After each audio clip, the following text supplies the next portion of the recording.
شخص نجفی کا تھا، اس پیسے دیے تھے، جیسے ہمارے ہاں بھی لوگ قرض الاسنا قرضہ دیتے ہیں، لیکن سامنے والے نے پیسے دینا انکار کر دیا. ہمارے ہاں بھی ہے، ہمارے ہاں تو یہ کہتے ہیں کہ بھائی پیسے جب تک آپ کے ہاتھ میں آپ کے ہیں، کسی کو دے دیے تو بخدا حافظ.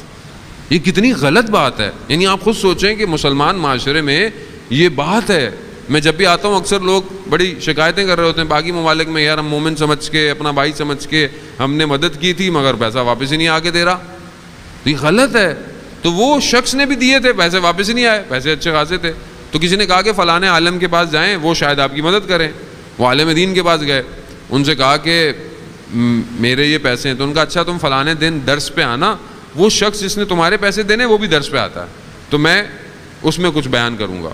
اب وہ سب جب آ گئے تو انہوں نے واقعہ بیان کیا عالم دین نے اپنا، کہ میری دکان تھی اور ایک دن یہودی کچھ لینے آیا، تو میں نے اس کو جب پیسے واپس دیے تو کچھ کم سے دھرم تھے جو نہیں تھے میرے پاس، تو میں نہیں دے پایا. مگر اس یہودی نے بولا نہیں میں تو دھرم لے کے جاؤں گا. تو میں نے کہا میرے پاس ابھی نہیں ہے. کہا نہیں ہے مگر مجھے چاہیے. خیر میں کہا بعد میں دیں گے. بات آئی گئی ہو گئی، وہ یہودی مر گیا، اس کا انتقال ہو گیا. میں بھی بھول گیا.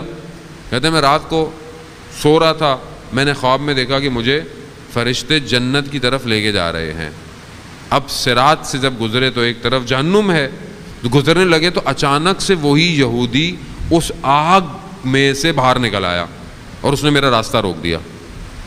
اور اب میں گھبرا گیا، کہنے کہ میرے دھرم دو. میں نے کہا میں تمہارے دھرم یہاں کہاں سے دوں میں؟ کہا نہیں.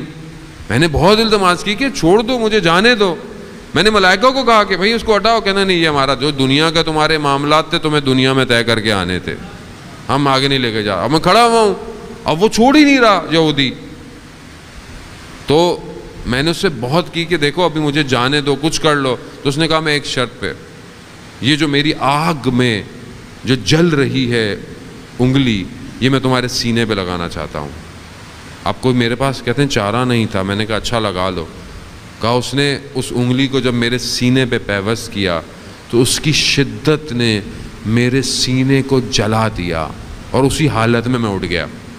خواب دیکھ رہا تھا، اور اس استاد نے اس مجمع کو اپنے پیراہن کھول کے دکھایا تو وہ داغ جلا ہوا تھا.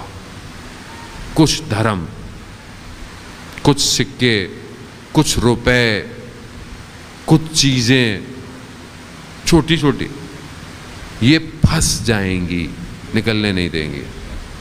عزیزان محترم، یعنی معاملہ سنگین ہے، معاملہ اتنا آسان نہیں ہے جو ہم سمجھ رہے ہیں.